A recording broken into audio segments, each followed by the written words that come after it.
Hey everybody, Hey. welcome back to the Bailey Body Live weekly show today.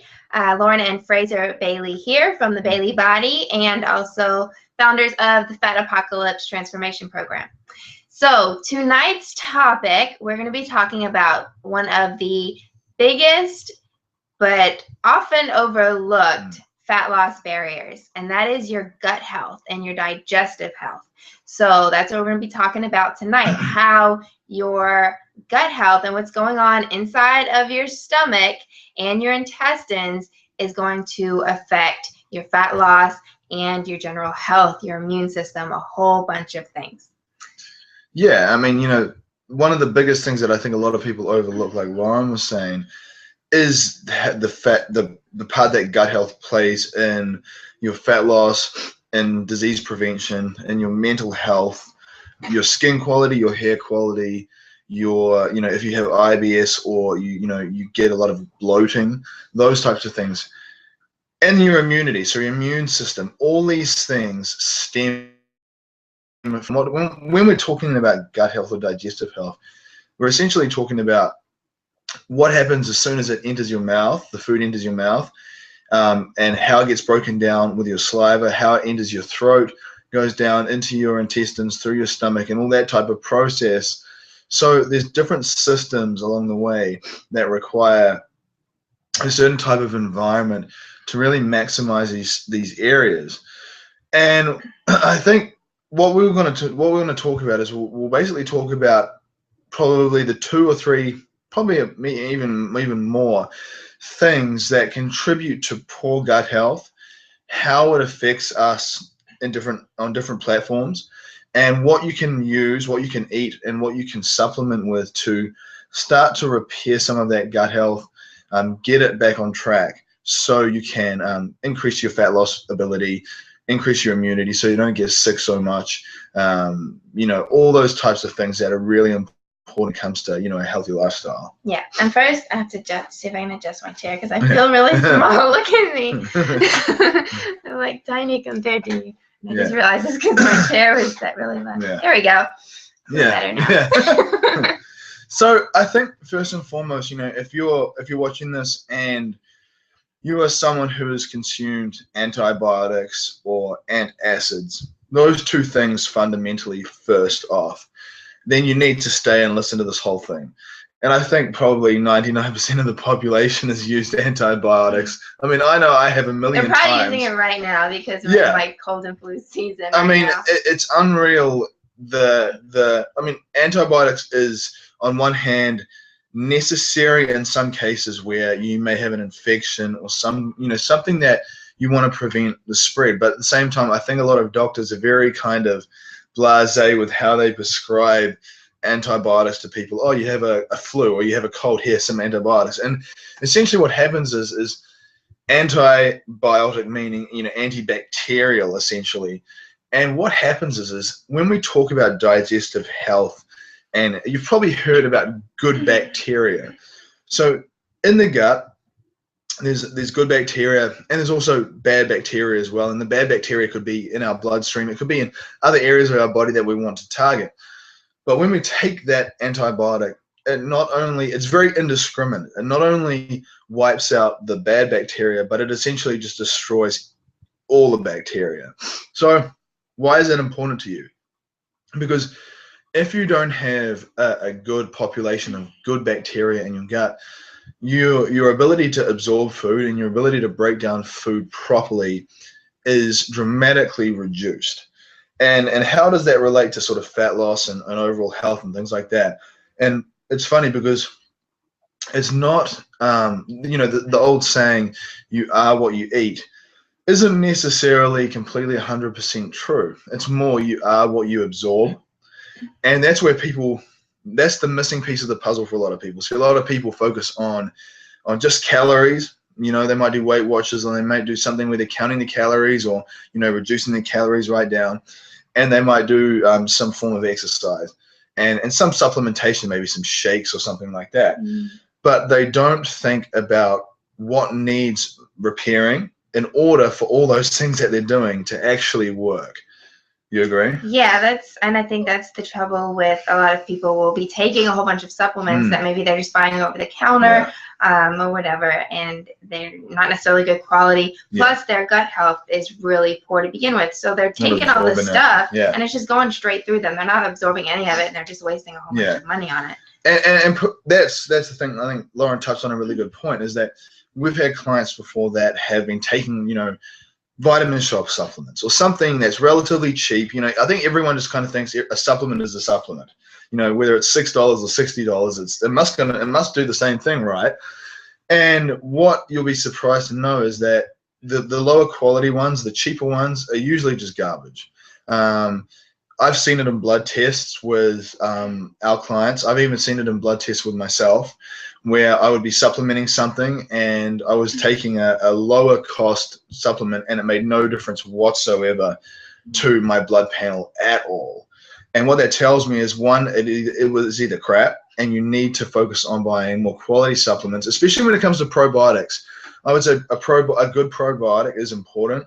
You don't want to spend $10 on a probiotic. It has to be a high quality. I mean, when it comes to your supplements, there are some, and we don't believe that you have to take a lot of supplements anyway. It's supplemental to a good, healthy diet. So, get your vitamins and your minerals from your diet first.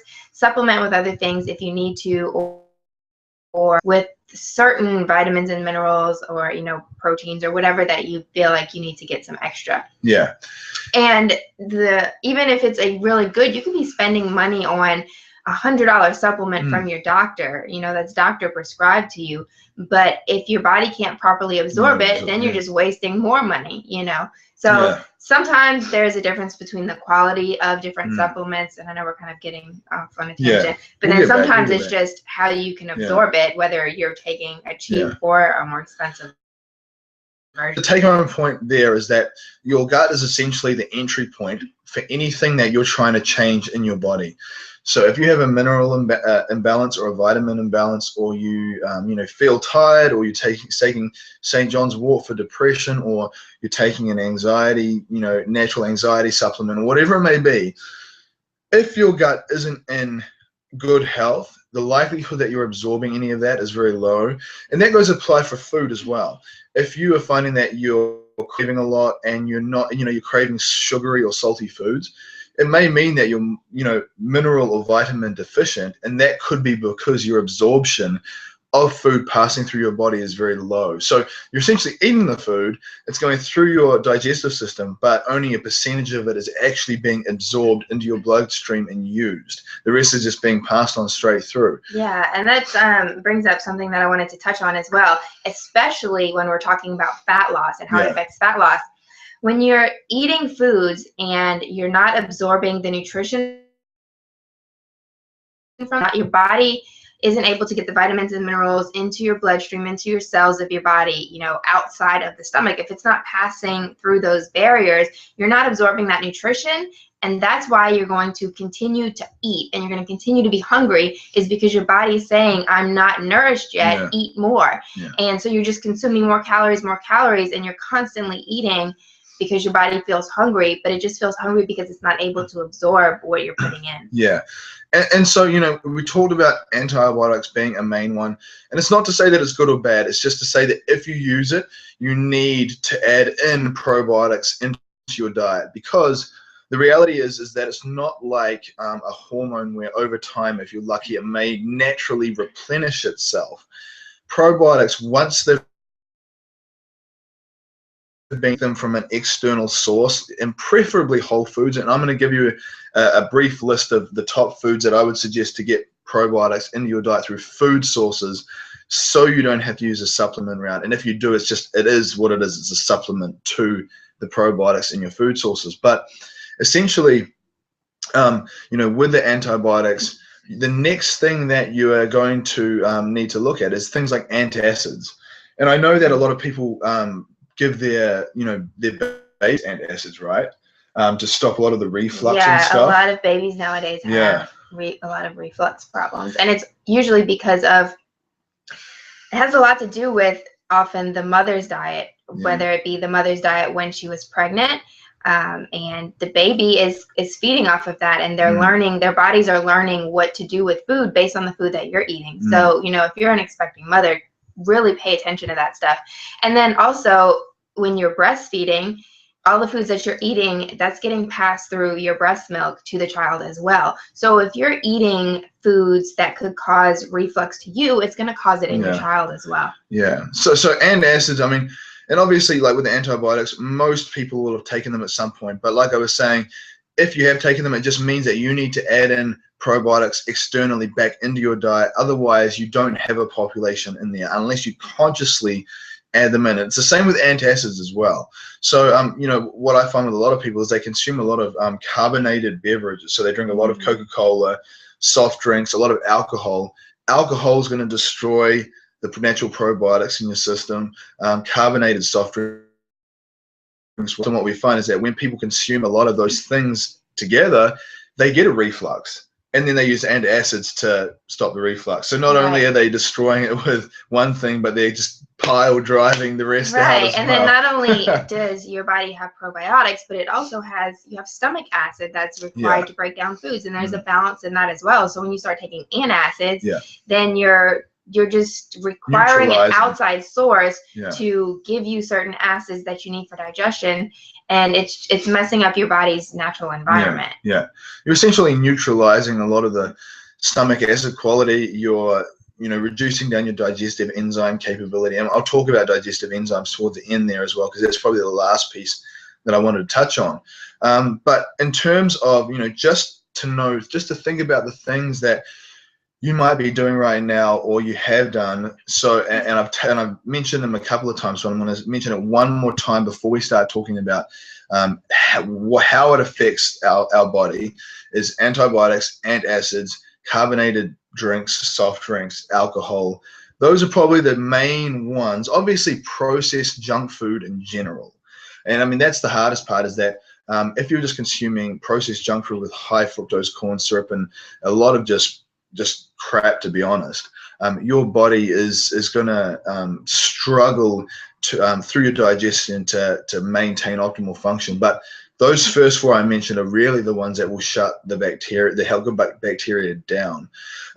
In terms of the effect that it has on our body, I think one of the interesting things that, you know, I read a study recently, very recently actually, and I always, through the readings that we've done, and we've got a whole bookshelf here behind us and stuff, from the readings that we've done, I've really started to connect the dots between your gut health and your mental health, and how the vagus nerve, which is also known as the gut-brain axis, connects the two together, and they essentially talk to each other.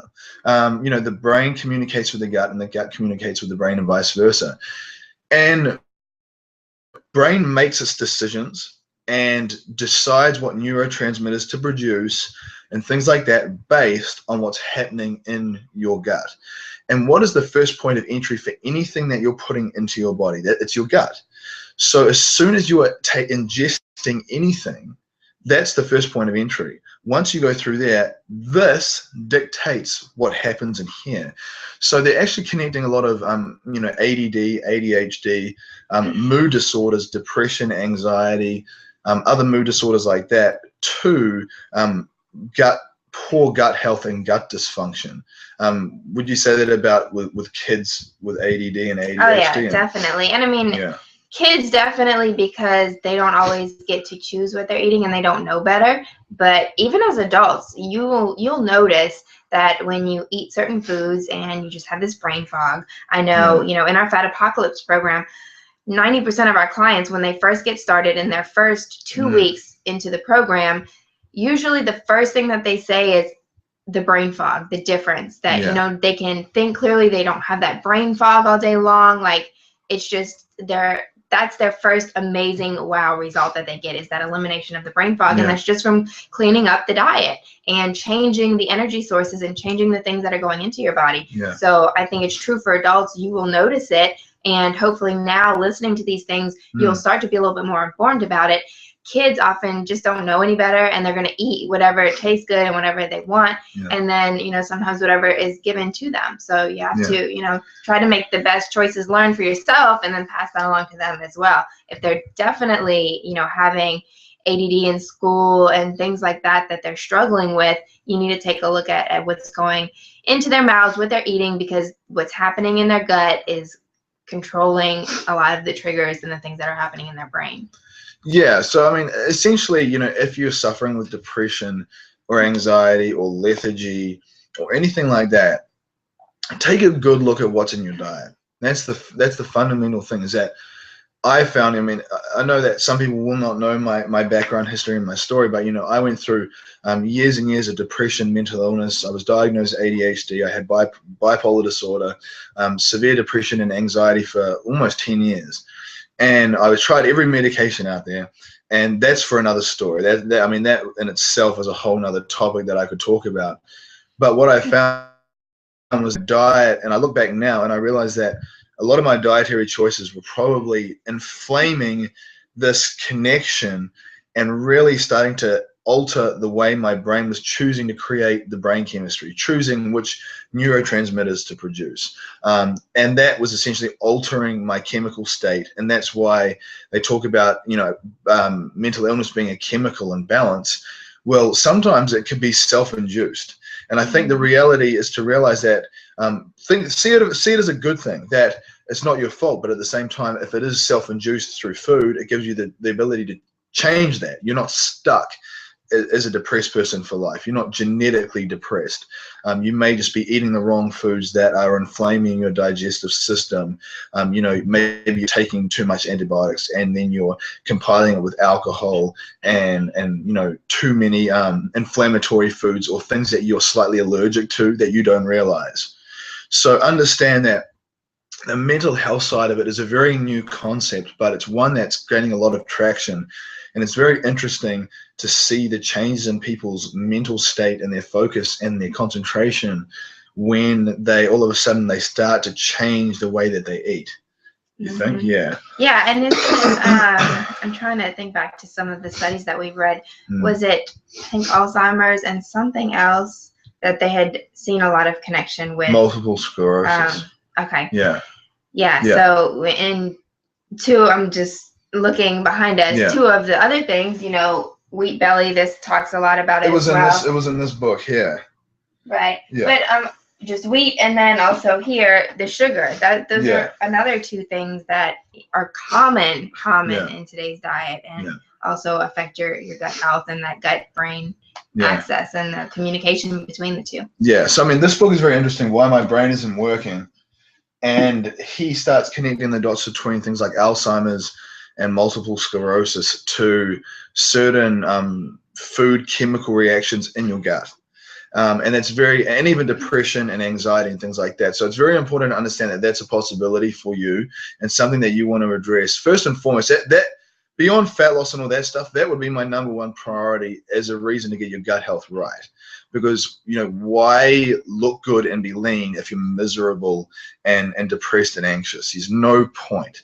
Right. You know, and that's what happens when people set a goal for themselves as far as fat loss, or to get in a certain, you know, shape with their body, and then they get there, and even once they're there, they're not happy with it, and it's because of, you know, their mental state. They're never going to be good enough, and, you know, they have a lot of other psychological issues that they're dealing with. Yeah, and so the next aspect of how it affects our fat loss, or you know, how our gut health affects our body as a whole, is I'll talk about two things. I'll talk about immune system and fat loss. So essentially, when your gut health is impaired, everything down regulates. So like Lauren was saying, you start to crave more, your mental health suffers, accumulate. And it makes fat loss very challenging, because when you aren't feeling very motivated or very happy about life, when you're craving a lot of foods because you're not absorbing a lot of things, it makes it very challenging to actually stick to a plan. It makes it almost impossible to stick to something consistently enough, long enough to actually see, fat loss that you're happy with. So in terms of like a discipline side of things, in order to achieve that, you want to get all these things right first, and the fat loss will just come as a byproduct of lining those things up. And again, if you're always getting sick, if you're always getting colds and flus, and the irony is that, since I moved to the US, I've noticed that I do get a little bit sick more often than when I was back in New Zealand. And part of it, I think, is because my immune system developed resistance to strains and different flu viruses and things in New Zealand, but it's still very new to the systems here. I seem to get sick more than Lauren does, and so that's one thing that I'm focusing on is my immune health, and that's another reason why you want to get your gut health in check, because essentially your immune system is derived through your gut health. And how does that happen? But essentially, when you uptake nutrients and you're absorbing more, and you're absorbing more of their nutrients and getting more vitamins and minerals into your body, your immune system essentially upgrades. It gets stronger, it gets more resistant, it becomes more efficient.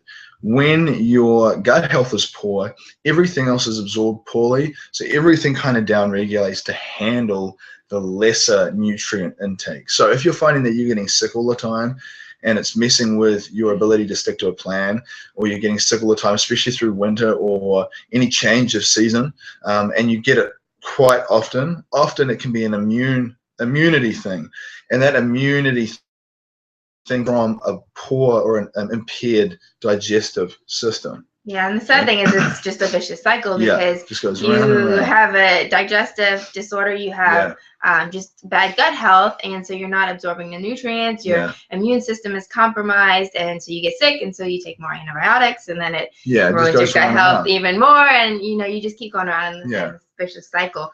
So you definitely should focus on repairing that gut health. Like, I know you're going to talk about the enzymes and the acids, the natural stomach acids that we should have, and the probiotics and all the healthy enzymes that we need. Keep that diet clean and healthy so that you can start to get out of that cycle. Yeah, and one of the last things I wanted to touch on before we get to giving you some of the foods and suggestions and things that we give our clients, or we would suggest we do ourselves, is if you have a gut disorder like IBS or Crohn's disease or any type of inflammatory gut issue, or even if you just get a lot of bloating when you eat food, it's usually symbolic of some kind of gut order dysfunction. And I mean, part of it can obviously be, you may be eating something inflammatory that you're not aware of. You may have taken a lot of antibiotics and antacids in the past, that you weren't aware of, were eliminating the good bacteria, but you never repopulated your gut again in a positive way. So it was never really replenished. And because of that, you may be absorbing foods, and it's basically just backing up in your system because it's not absorbing properly. So often when you address the gut health, you clean the diet up really well, you make sure that there's nothing that is inflammatory or you might be slightly allergic to in your diet that's creating that bloating, then you'll find that a lot of those problems will alleviate. So before you move on, I just want to make a comment to that, since you brought up the inflammatory foods. Before you go to a doctor and you start having food tests and you start trying to pick out foods that are inflammatory to you, don't let that, and I want to make sure I say this the right way, but don't start picking on foods that are good for you when you're still eating junk food and you're still drinking alcohol and you're still eating potato chips, or you're still eating fast food, or just any kinds of processed foods, hamburger helpers out of a box. Don't start picking on, saying, oh, well, my doctor told me that I have an inflammatory response to gluten or to eggs or blueberries or like something like that. Don't worry about the inflammatory response of eggs if you're still eating pizza and cookies, or drinking all the time. People do that so often. We hear that all the time, that they're like, oh well, I was not feeling so well, so I went to and I had these tests run, and they told me that I really am, for my body or whatever, I'm not meant to be eating almonds. If you don't have allergic reactions to almonds, then I think it's more important to take a look at the other things that are really a huge part of your diet that are causing more inflammation than those little almonds. Yeah, and I put up a status about that the other day on my Facebook, and I was saying that, if you are, pounding back donuts and margaritas and pizza and fried shrimp every week, don't start nitpicking at things that doctors might say, oh, you might be inflammatory to eggs, you should start eating oatmeal for every meal. Because when that happens, all you're doing is swapping out one food for another, but you're not addressing the actual problem, which is all the other stuff, all the other really inflammatory stuff. I'm definitely not anti-alcohol or anything like that. I mean, ask Lauren. We'll drink wine and have the odd wine every now and then, but understand that alcohol is a reality. It is a poison. It's not actually meant to be in our body. So as soon as it enters our body, it creates all kind of hormonal dysfunction and gut health problems if you consume it often enough. So that's that in summary. Like, I know what Lauren was trying to touch on is get your priorities straight first before you start going to the doctor and thinking, I'm bloating when I eat broccoli, therefore I can never touch broccoli again. Yeah. Now, maybe you're consuming too much other stuff that's much worse. Maybe you're eating too many Oreos, or you're eating too much ice cream, or you're going to get the fried shrimp too much, or something like that. To put it simply, don't worry about going gluten-free if you're not yet Pop-Tart free. Yeah, Priorities exactly. first. Yeah, so now we're going to talk about some of the foods that I would suggest and kind of tie it in with digestive enzymes. So we talked about, if you're going to go get a probiotic, we can't really suggest any on this video, on this call tonight that we would suggest, but you can email us and we'll give you our opinions on brands and different things like that, because there's so many out there. I mean, there's just so many, and their price range varies so much. But what I would do is not worry about that too much. I would, like Lauren was saying, focus on whole foods more than anything else. So, and it's weird because a lot of the foods that come with natural probiotics are very kind of unmainstream and abstract, and a lot of people don't really know of them. And it's probably why we have so much gut health stuff. We have so much mental health problems. We have so much obesity problems because these foods are not very mainstream. And in certain cultures, they are They more are. popular. It's not in the Western I culture. think, Yeah. way back in the day, Yeah. they were definitely more popular. Yeah. We've just, with the convenience foods that we've had, we've gotten away from foods like this. Yeah, so I mean, the first one is going to be kombucha. And I mean, I know that a lot of you have probably heard of kombucha. It's become a lot more mainstream in Western society, probably in the last few years. Kombucha is like a ferment, and you can get different flavors and things like that. And the fermentation is what creates the good bacteria. So essentially, when you drink that, you're repopulating your gut with healthy bacteria. So kombucha is one. And write these down if you want, because I know that there's going to be a lot of you out there that will need to know these things. So I would write this list down and just Google them and source them out in your area. And also, just as a side note, Yeah. when you go in with kombucha, check your labels and see what else is in there. There's so many sugar. that are like on the shelf these days because it's becoming more popular, and they have all kinds of different flavors and fruity things, and it will, some of them will have a lot of sugar in it. So watch your consumption of it. You don't need a whole lot of it. Like, you don't need to be drinking multiple bottles of these fruity kombuchas every single day to repopulate your gut health. Just a little bit of them will help. And then, just choose some of they have green versions of, kombucha tea. So just be warned. It's just like drinking those bottled juice drinks, check what is in them to make them taste so good, and make sure that you're not getting too much sugar.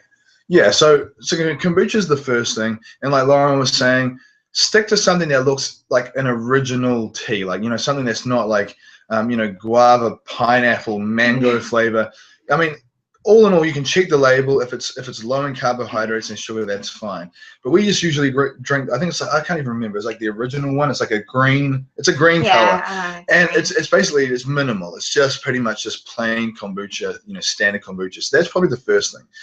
The second thing that we eat is sauerkraut. Now, sauerkraut is a fermented cabbage, and I like it. I think it tastes pretty good. It's got an unusual taste to it. It's got a very sort of acidic, vinegary taste to it. But I wouldn't say acidic. I would just say vinegary. And again, the fermentation of the cabbage is what actually creates the good bacteria. So when you're eating that, you could mix it in with a salad. You could put it on, as a side portion on your main meal. Have some of that every day for a few weeks, and that's another way you can repopulate your gut. You think? Mm-hmm. Yeah, it's definitely a good recommendation. And you don't have to think of it as like I'm eating sauerkraut as a side. Just eat a few tablespoons of it a day, or throw it on top of something that you don't really notice. Put it on top of some chicken, whatever. Yeah. And so another one is just your standard jarred pickles.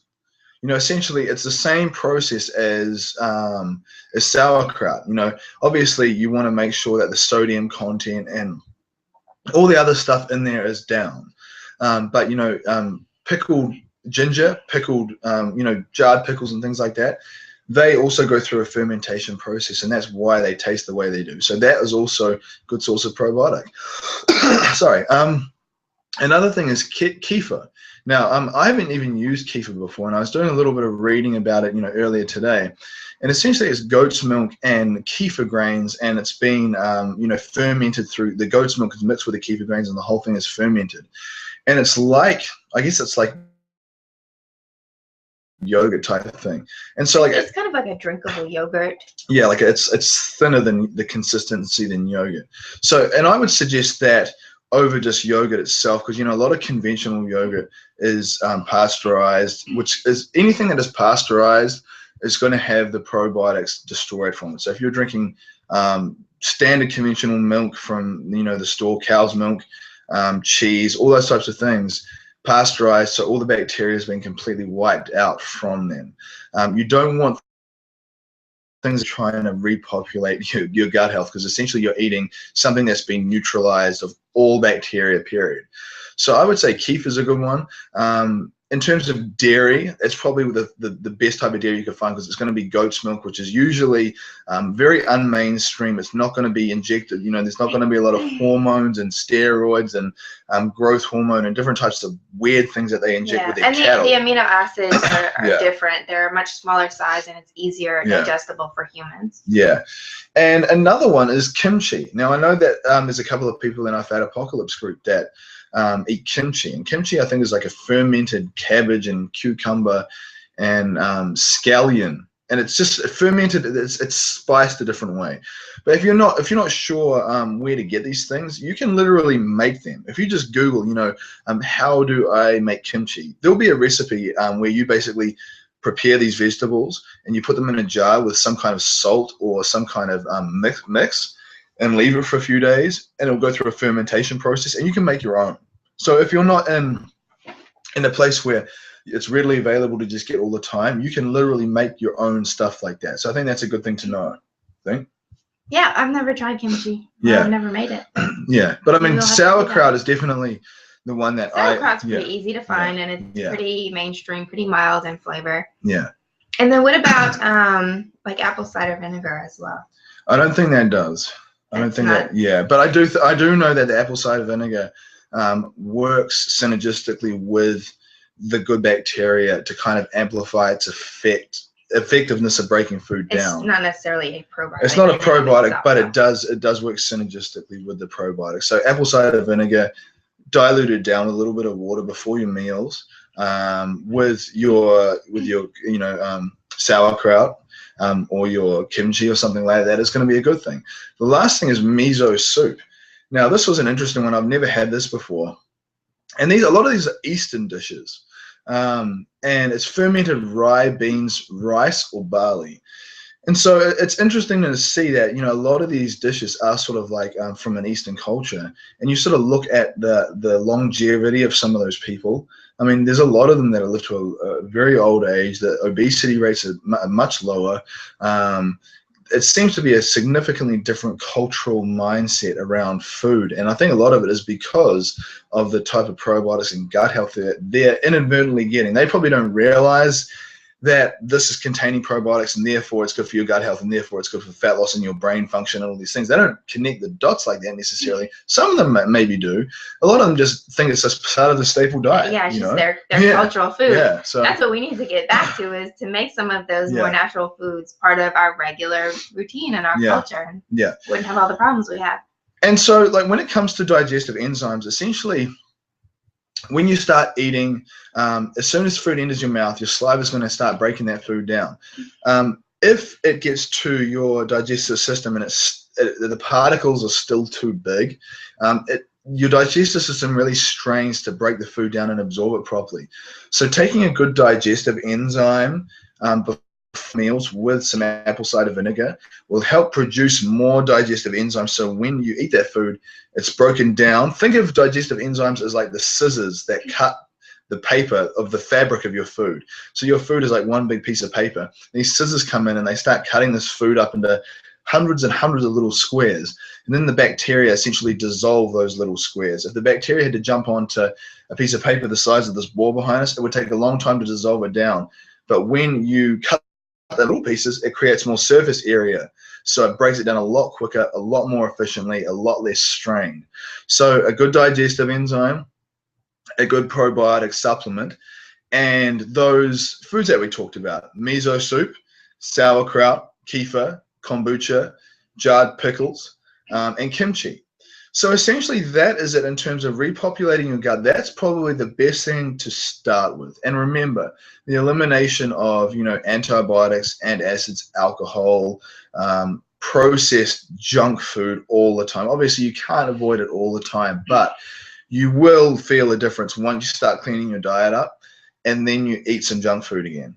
You'll go back to that old person you were, where you had the brain fog and the mental struggles and the lethargy, and it will remind you, oh man, I cannot take this, because now I know what it's like to actually live a little bit more vibrantly, and I don't want to go back to where I was, So essentially that's probably all we've got time for. Yeah, we're tonight. Actually a few minutes, 5 minutes or so over time, so we'll stop there. We've got the link written up here as well for you guys.